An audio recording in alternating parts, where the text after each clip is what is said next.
しお話を伺いたいと思いますが、このダウン症をテーマにした曲「のぞみ」、どういった経緯で誕生したんでしょうか？はい、私、ハルカハミングバードの、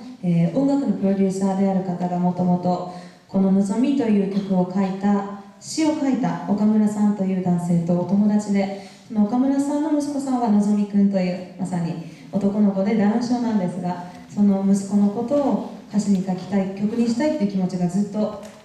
あって、でそのことをプロデューサーに話したことからこの曲が出来上がり、そのプロデューサーで私はプロデュースをしてもらっているので、そこではるか歌ってみないかというふうに言われたのがきっかけでした。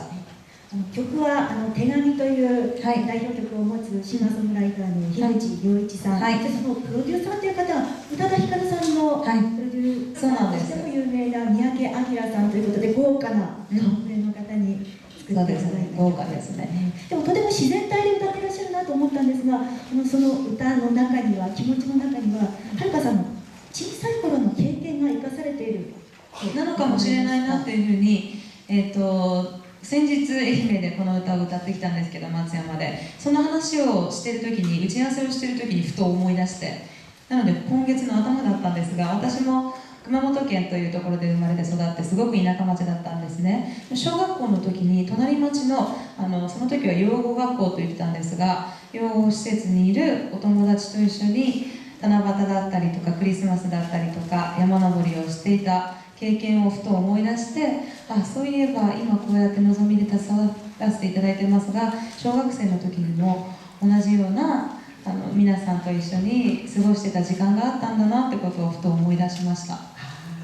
そういった経験が一緒に育ってきたという経験が今生きているのかもしれませんね。かもしれないですね。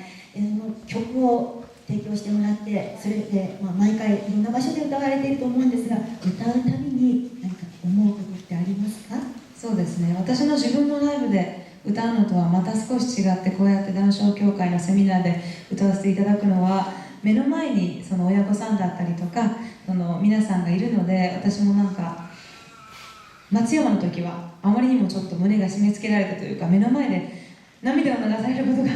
あったので、普通の涙というか、もう本当にこののぞみに対しての涙なので、私もズキュンときてしまって歌いながら泣きそうになったのがすごい危なかったんですが、その1回の洗礼があったので、今日は結構安心して平常心で歌うことができました。よかったです。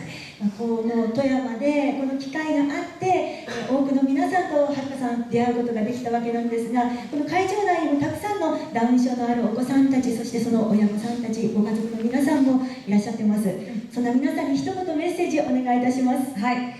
こうやってお顔を合わせて実際に会うことができて、そして皆さんの前で歌えて本当に嬉しく思っています。画面だったりとか、インターネットだったりとか、いろんなところで今はつながれますが、やっぱり私こうやって会って話すことってとても大事だと思うんです。で、歌もやっぱり CD だったりとかいろんな形はありますが、生で聴いてもらうっていうのは違うと思うんですね。だから音楽という小さな力ではありますが、それがどんどん波となって遠くへ大きく広がっていければいいなと私は思ってます。そういうお手伝いがこれからもできればいいなと思ってます。これからもよろしくお願いします。そして皆さん一緒に楽しく生きていきましょう。ありがとうございます。今日は皆さんに歌をプレゼントいただいたので、私たちからもプレゼントがあります。どうぞ。ブーケのプレゼントです。どうぞステージの方に上がってください。はるかさんへのブーケなんですが、プレゼント、これお花ではございません。これね、滑川の、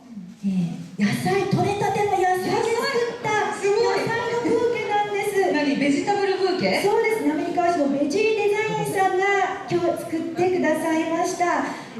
見て楽しんだ後、もちろん食べられますので、富山のね、幸をね、食べていただきたいと思います。ありがとうございます。プレゼントしてくださるのは宝島美里さん、そして千紗さんの姉妹です。ではお二人から、はい、じゃあ、はい、一緒に渡してください。はい、はい、どうぞ。はい、じゃあ渡してあげてください。はい、今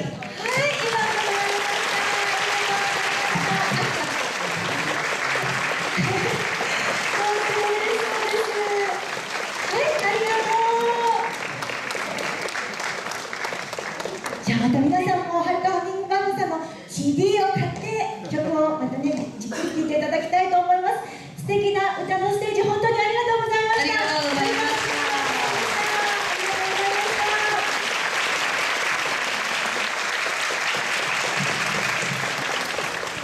今回日本ダウン症協会にとりまして歌という今までになかった方法でダウン症の今そしてこれからの勇気をお伝えすることができたと思います。